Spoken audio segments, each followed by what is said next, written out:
Today we're talking about DAOs lending to other DAOs. Is this a good idea? Is it something we should be doing more of? What are the risks? Is this happening so often? All that sort of stuff. Oh yeah, what's up YouTube? It's Joe Catchpolia sitting on the couch, making some money, investing in fractional real estate online as usual. If yeah, I have another Lofty video. I know I just keep talking about them. Every day there's just something new popping up in their Discord or in one of their governance votes that makes me think that there's some risks that we're not looking at that I want to address. The most recent, there's a proposal out for this property or this DAO to make a loan to another entity that doesn't appear to be on Lofty yet, but maybe is going to be listed on there. But so this, if you remember, this is Mount Vernon. It was struck by lightning.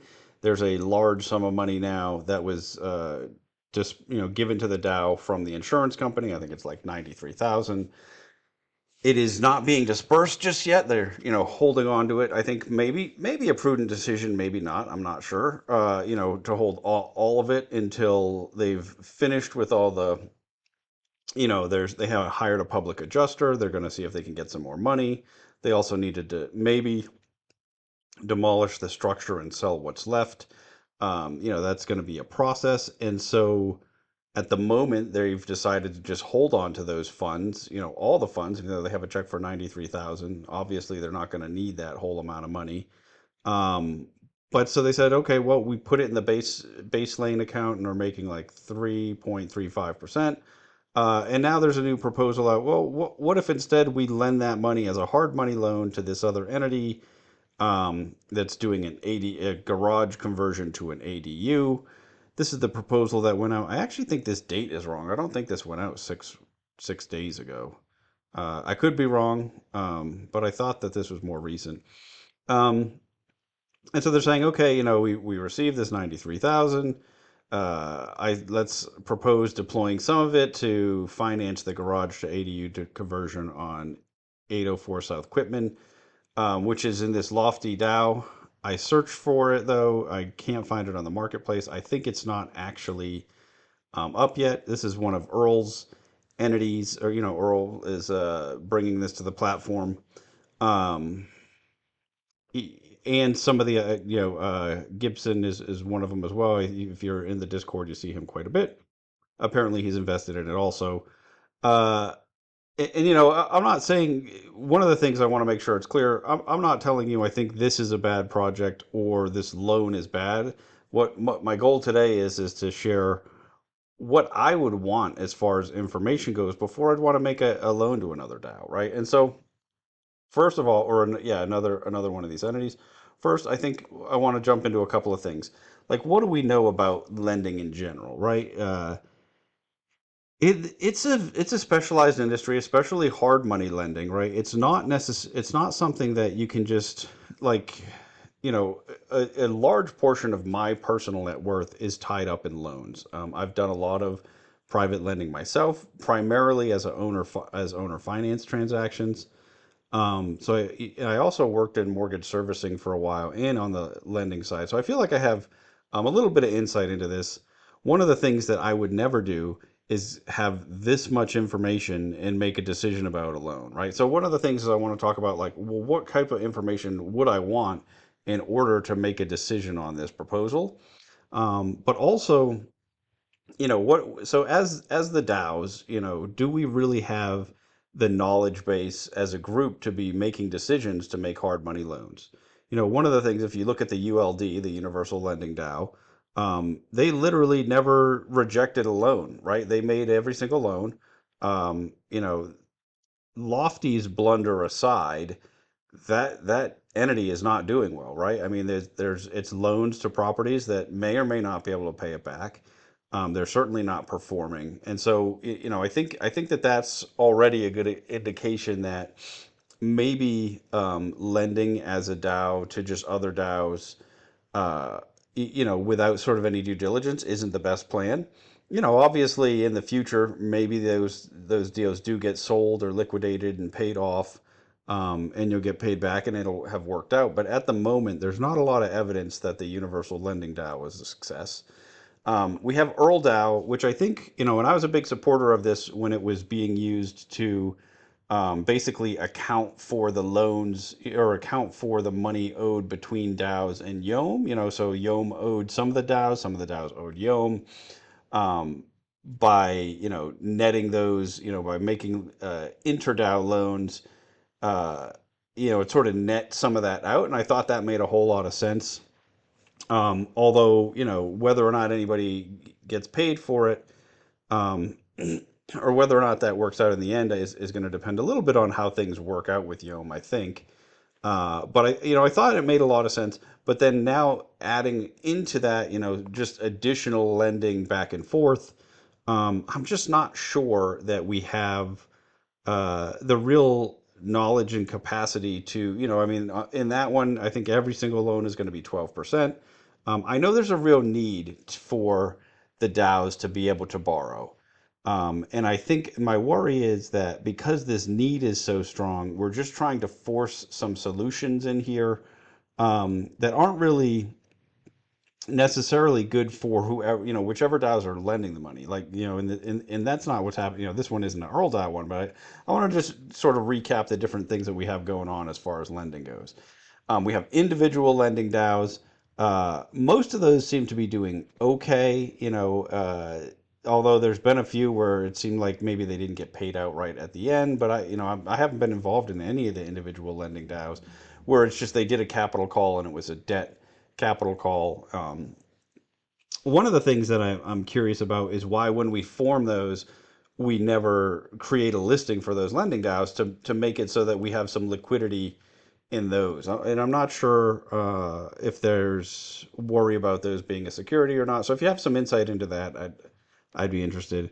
And then as far as alternatives go for the DAOs to borrow, we've seen, in a few instances that it's hard for them to borrow money.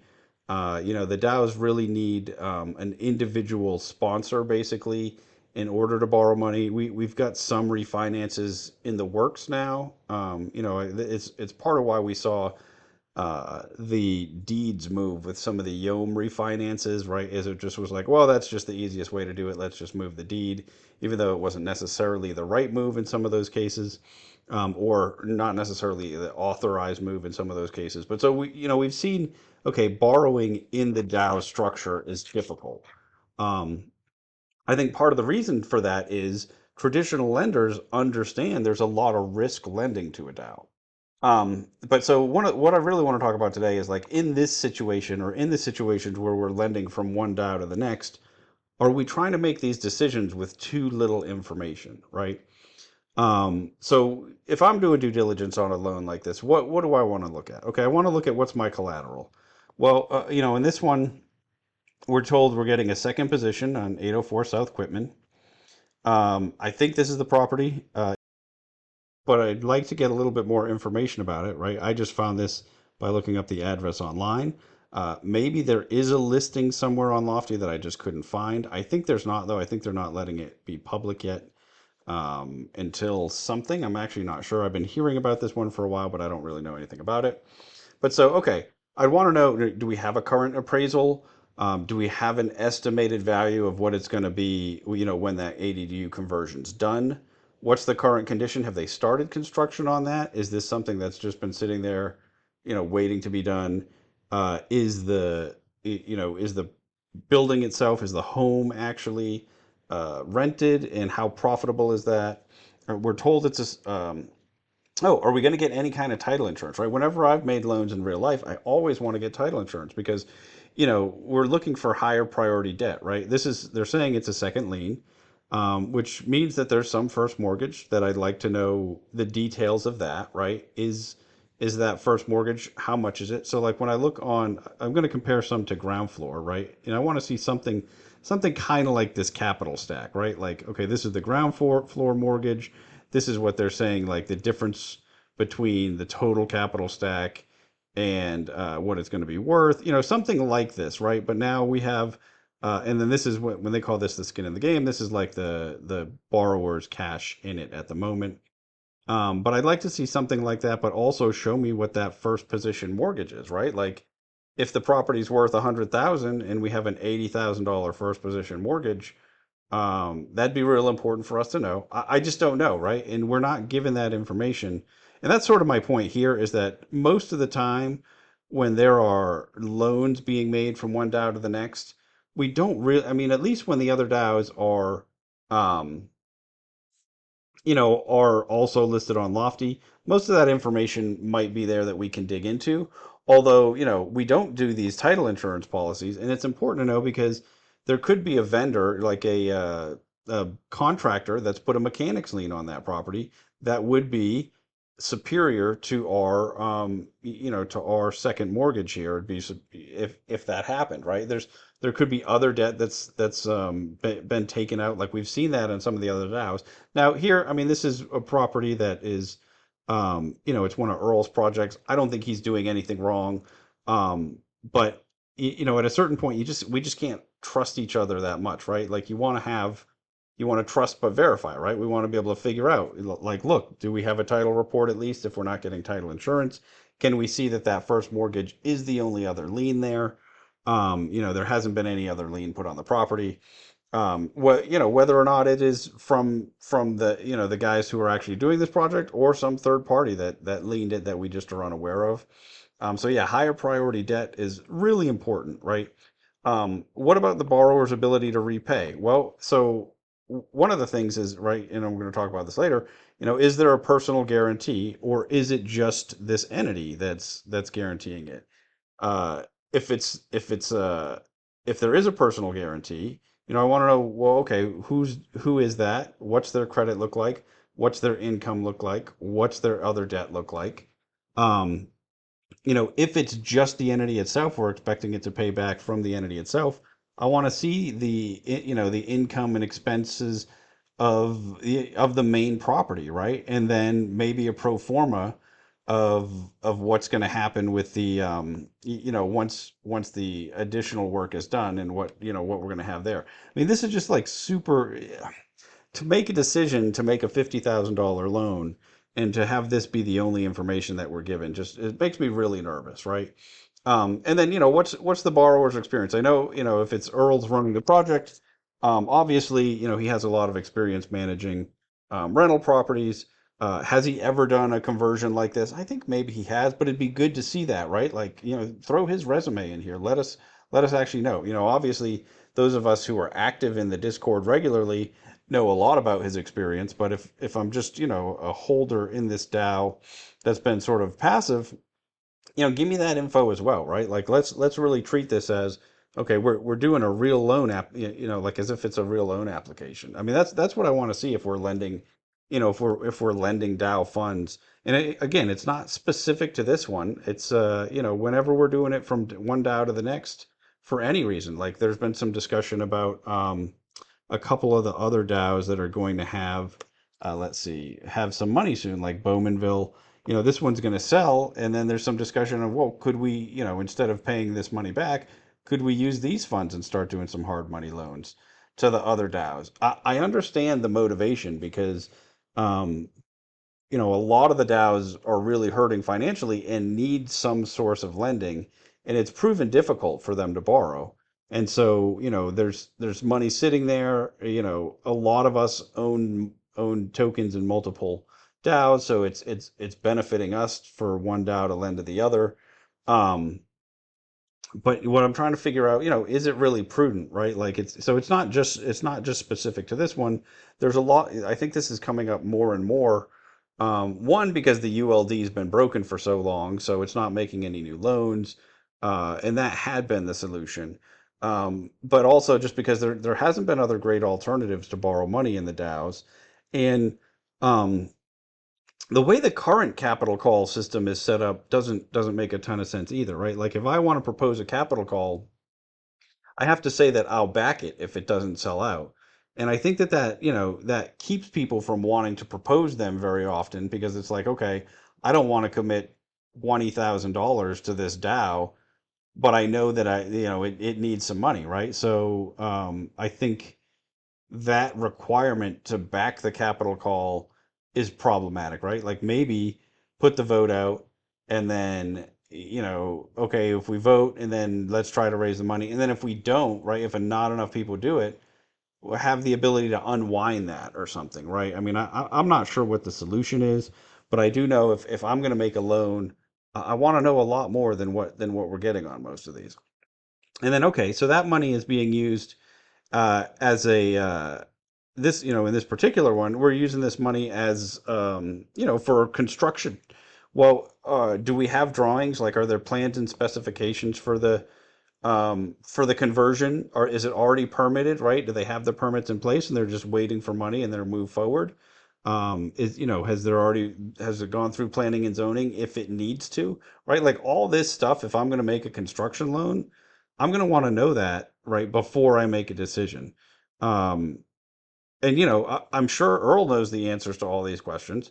But and I think that the way that we are communicating uh, these votes is tough to really put it all in there. But if we're going to be doing this more and more, where one DAO is borrowing money from another, I think we really need to figure out a way to to to find to transfer all this due diligence knowledge and information uh, in a form that makes it easier to make these votes happen. Um, but so yeah, and then are we, when this vote passes, do we just hand over 50,000 or 70,000, or are we going to have a draw schedule? So normally a construction loan, they do a little work, we check that work's done, we lend a little bit of money. They do a little bit of more work, we check that work is done, we lend a little bit more money. Um, is that what we're doing, or are we just handing over the lump sum as soon as it's ready? Because that's, best practice with construction lending is to do draws. Now, $50,000, you might just break it into two or three draws, but it's not a ton of money. But at the same time, there's a reason that construction lenders do that. One of the things too is, well, that I wanted to talk about, and I guess I didn't put it in my bullets, is like, okay, this is saying, 13%, and I think somewhere he said like current hard money standard. Yeah. Loan terms matching current hard money standard. Interest rate 13%. Well, so, where's a good place that we can look at these? Ground floor, I've bought a whole bunch of hard money deals. Like that's what all the ground floor deals are. I've made, these are all the ones that I've bought and have closed and actually paid off in the last, these are all my 13% ones, 13% or more.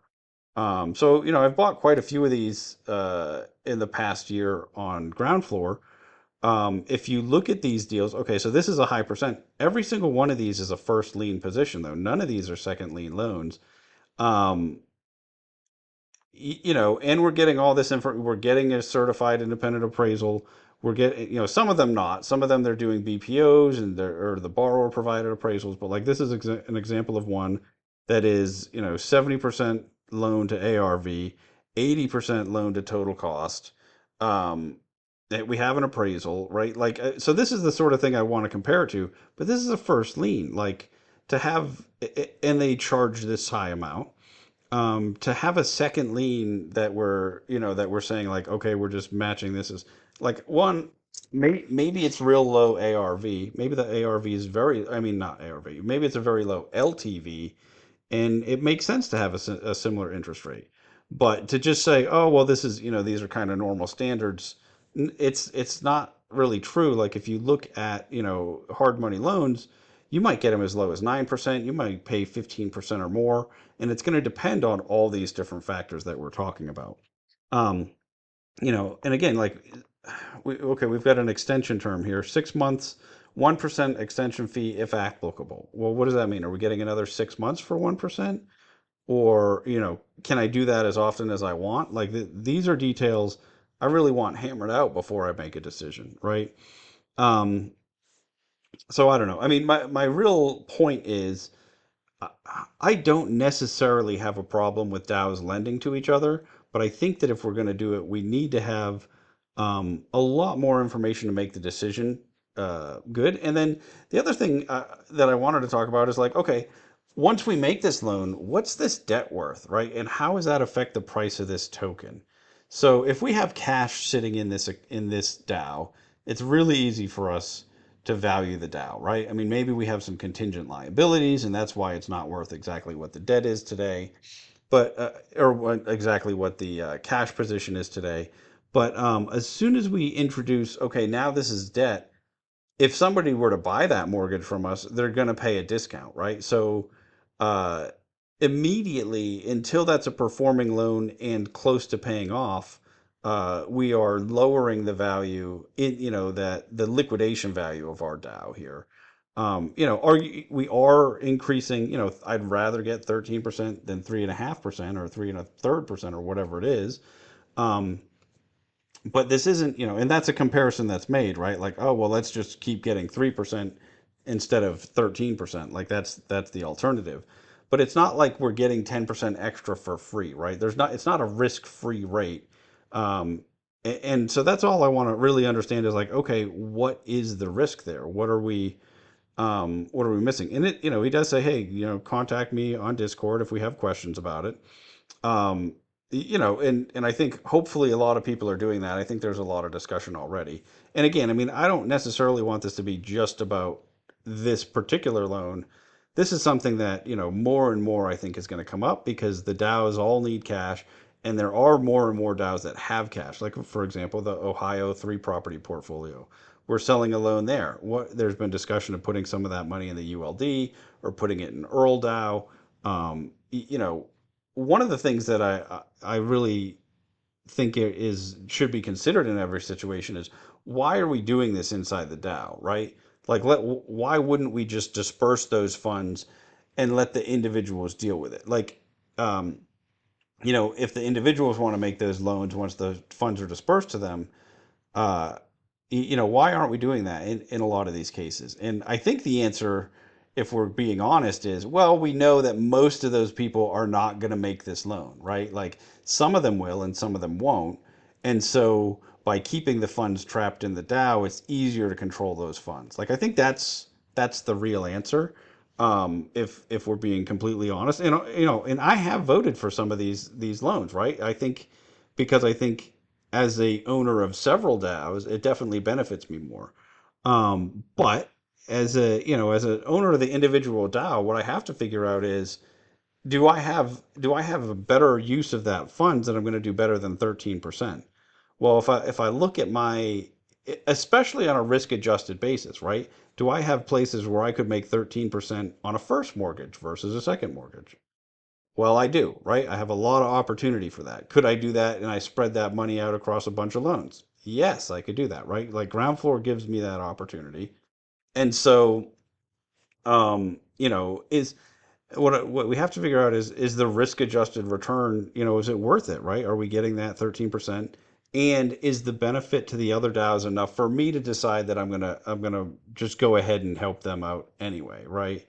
And I think that that's where some of us that are in the Discord every day and invested in a bunch of DAOs have a different interest than the people that have maybe just one or two. And 13% seems like a lot of money, but when you start to look at the risk profile of a second lien construction loan, to an entity that maybe we're not getting a personal guarantee on, all of a sudden that doesn't sound like a very high interest rate to me. And so, can I beat that on a risk adjusted basis? And I think the answer is just clearly yes. But maybe I'm wrong, right? Maybe some of the answers to these questions that we have uh, make it so that this loan's a no-brainer, right? Maybe Earl and Gibson and whoever else is involved have, $300,000 in equity in this deal, and they just have a small first loan, and they have, and this second mortgage is only going to get them up to 40% LTV. Like, if that's the case, well, that's fantastic, and let's get those answers out, and maybe I would excitedly make this loan. Um, but yeah, one of the things that was sort of an assumption that people started making in this DAO was that we were just going to hold the cash as the alternative.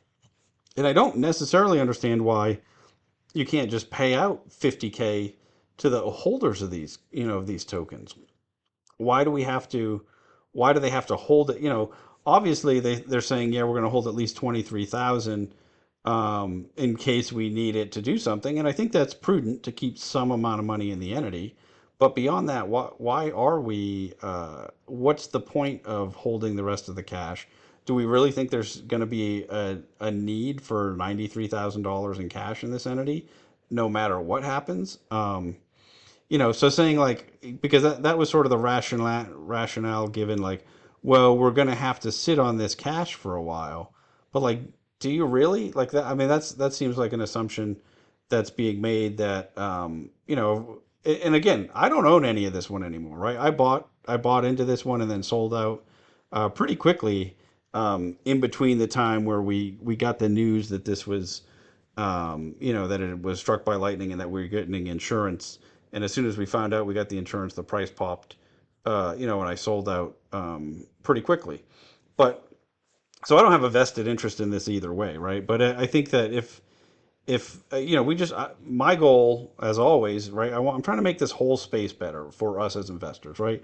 I want Lofty to be better. I want the way us as individuals interacting with this is like investors.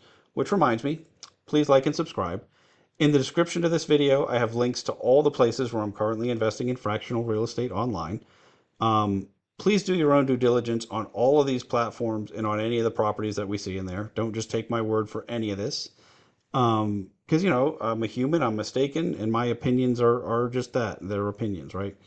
And then also, I have a link to a Discord in the description of this video. That is just a generic fractional real estate investors Discord. You can join that, talk about investing on multiple different platforms.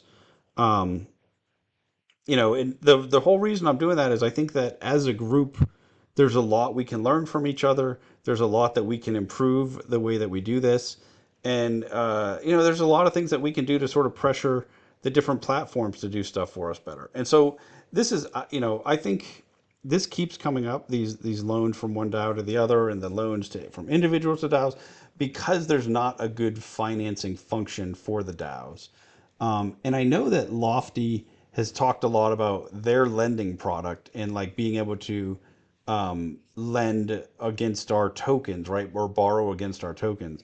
But I think if they wanted to create a product that's really going to help us, it would be a way for us as individuals to lend directly to the DAOs, right? Like if there was an interface where the DAO could say, "Hey, we need this much money. We're gonna open it up to let people lend to us at this percent interest rate, and then anybody who wants to lend to the DAO at that rate can just do it." I mean, that's a product that I think this platform is screaming for, right? Like, because these underfunded DAOs really have a problem. There's a whole bunch of them that didn't have the money to pay their property taxes, and so there's really a need here for an ability for the DAOs to borrow. Um, but I don't want to see that, at the expense of other DAOs that have capital to be just making these incredibly risky loans, or loans that maybe aren't risky, but that we aren't given enough information to know one way or another. And so that's really all I want to talk about, right? Is that, okay, if we're going to make these loans as a DAO, why, does it make sense to do it that way versus dispersing the money and letting individuals make the loans? Well, I think one of the things right now is it is just easier once the money's sitting there, because once the individuals have the cash, there isn't some simple way for us all to lend to the DAOs. Because the ULD is broken. We're not just going to put money in there and let it make the loan. Earl DAO, I think a lot of people are worried that it's kind of convoluting a lot of the loans were, just on paper to fix the Yom problem. And so then I think some people are worried about putting cash into that entity to make real loans now. Um, and I'm not sure. I'm not sure if I think that that's a real problem or not. I do think I think it would get a lot more traction as a new separate entity that was doing these loans, that was just an InterDAO lending platform. But again, even if we do that, the 12% one size fits all makes things really easy. But does it make a lot of sense, right? If I'm lending to a property that is completely trash, like if I'm lending to the Penhurst property, right? It's been vacant forever. It's in terrible condition. We haven't even been able to sell it. Should I get the same interest rate as if I'm lending to, a performing property that, just happens to be a little bit short this month? Like, I think the answer is clearly no. Uh, and one of the things. So, and I guess I'm going to just talk about this and then I'll be done. So, one of the things is that they're having an entity that's making all these loans. We don't have, and again, this goes back to not having any real leadership or control within DAOs, right? Like how we talked about having collective action problems and whatnot. Like I said, the ULD literally never denied a loan, right? They always said, yeah, let's make that loan. There's not having somebody that has experience looking at loans, asking the right questions to borrowers, taking a loan application. Um, you know, we don't have that experience within a lending entity right now. And on top of that, we don't have a big enough loan fund for it to even matter. So when I worked in mortgage servicing, like my portfolio that I serviced was close to $1 billion worth of loans. That wasn't special, right? I mean, they were commercial loans, so they were bigger. But like even, to service 100, 200, 300 loans was a full-time job for one person, right? And so what am I getting at with that? So basically, like, and then that one person all day, every day is dealing with these loan issues. And that's not even the original lender, right? That's like the servicing issues. And so having this little tiny fund, right, like the ULD that has $100,000 in it, like that can make, just that's a very small amount of loans. It's not going to generate enough income to compensate someone to do that work, right? Because it's very, but at the same time, we've just proven over and over again that as a group, we don't make good decisions, and that, right, like you need someone that's actually making those sort of lending decisions. And yeah, I mean, I guess you're doing it part time, right, because it is a small number of loans. But like to actually take the time to do that, but then to only have it on on such small loans, it's one of the reasons why a lot of mortgage lenders have these minimum bank loans, right? A lot of places you can't get a $50,000 loan. It's $100,000 is your minimum mortgage amount, because a lot of work goes into approving that mortgage. And so in order to make up for that, you either have to charge crazy high fees to the borrower, um, or you need to have more money that you're lending out so you're getting a better return. Yeah, sorry, that was a big convoluted aside, but I think the problem, I think to make this work, it does need to be a much larger fund, because to be at scale is my only real point, or to have that minimum loan amount be higher, or to have the borrowers pay a pretty good size fee. And then, if you're only borrowing, sometimes these ULD loans were pretty small. And then, like, okay, well, what's the right due diligence level on that? And are we actually getting a lien? In the ULD, the answer was no, right? They weren't liening any of the properties. And so then you're not getting the same protections as you're getting with a mortgage. I guess there's just all kinds of stuff about this I want to rant about, but I'm not going to. I think my point is clear, right? Is that if we're going to be making loans from one DAO to the next, we really need to act like lenders. And a big part of that is doing the proper due diligence. Because is this, like I said, I mean, is this a good deal for the Mount Vernon DAO? I honestly have no idea, right? I'd need a lot of these questions answered. This, for me, this would have to be a pretty low leverage, a pretty low LTV as a second loan for me to want to do this deal. Um, but again, I have no skin in the game in this one. That's just my outside looking in opinion of it. I'd certainly want to have a lot of these questions answered. I'd want to have an appraisal. I'd want to have some indication of value of what it's going to be when it's done. And I'd also, 6 months is a relatively short term for something like this, depending on how far along they are with permitting and whatnot. And so I'd want to have some real clarity as far as like what that looks like. Has Earl dealt with this city before in getting something like this permitted and approved? And then, okay, once it is all done, is there some refinance plan, or what are we doing then, right? Like, okay, just because the construction's done and you have a tenant move in there, where is the, how's that capital coming back? And I saw some discussion in the Discord. Well, we would just pay it back with other funds. Um, and so, okay, one, I want to know who we is, and can we look at their finances, right? Like, to understand what that looks like. All of these things are just outstanding questions that I'd want to know the answer to. Um, I think, obviously we do need a lending solution. We don't have a good one. Having the DAOs with cash do this maybe makes sense, but it's something that I think we need to really go into with our eyes wide open, really understanding what the risks are, understanding okay, if there's a default, how are we going to deal with it? Especially in a case where are the same people managing the borrower and the lender DAO, like that's a little bit problematic, right? Like if it's the same people running both, um, but they have a higher interest in one than the other, that could be a little bit problematic, and it's something I'd want to think about as well. Anyway, I think that's it. That's all I'm going to talk about today. If you have questions about this particular one, obviously jump in the Discord and into this property channel Discord on Lofty and ask Walick about it. He's the one who put this proposal out. Or Earl, he's would be in charge of equipment. But if it's just something you want to talk about in general, feel free to put a comment in this video or jump in my generic Discord. We can talk about it there. Um, I don't think this issue is going away, right? It's something that we have to figure out as a community. Um, I just don't think this is it, right? I don't think this level of information and then making a big investment decision like that makes a whole lot of sense. That's it for me for today. Until next time, I will keep making mistakes so that you don't have to.